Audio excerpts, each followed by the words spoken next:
Welcome to the Freedom Fast. You know, fasting can be compared to lifting weights. If you want to increase muscle mass and strength, and you lift weights, you push to the point of resistance. And in that process, your muscle literally breaks down. And then you rest, and your muscle restores and repairs itself. And then in order to compensate any increased workload in the future, it will actually become stronger.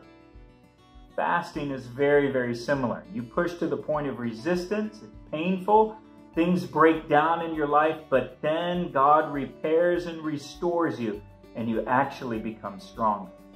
I want to compare fasting to lifting weights. And there are spiritual parallels. Number one, carry your cross. Listen to what Jesus said in Luke chapter 14 and verse 27. And anyone who does not carry his cross and follow me cannot be my disciple. You know, fasting takes sheer discipline. But note the root word of discipline is disciple, a follower of Christ. And so when we're disciples of Christ, we carry our cross. We die to the flesh. It is not easy. And fasting is very, very similar. It's painful, but as we carry that cross, it releases a resurrection in our life. So number one, carry your cross, but realize that as you do that, on the other side, there will be a resurrection. Number two, push to the point of resistance. You know, fasting takes resistance. It takes resisting temptation to the flesh. Listen to 2 Corinthians chapter 1 and verses 8 and 9.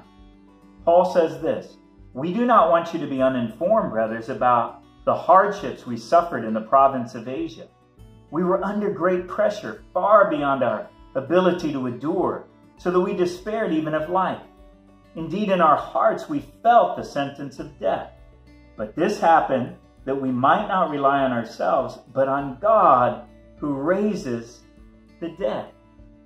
When we're fasting and we resist temptation, we come to the end of ourselves, but then we begin to rely on God. We die to the flesh, but then there's a resurrection and we become alive in Christ. So push to the point of resistance. Number three, receive God's restoration. You know, fasting will restore you and it will make you stronger. Listen to 1 Peter chapter 5 and verse 10.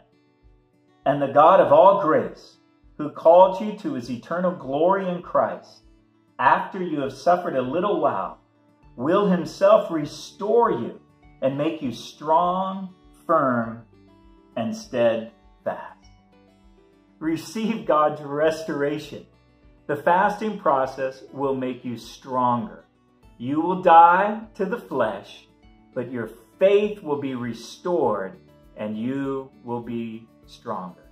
Fasting is like lifting weights. You're broken down, but then God restores you, builds you back up, and makes you stronger than you were before. God bless you as you continue the Freedom Fast.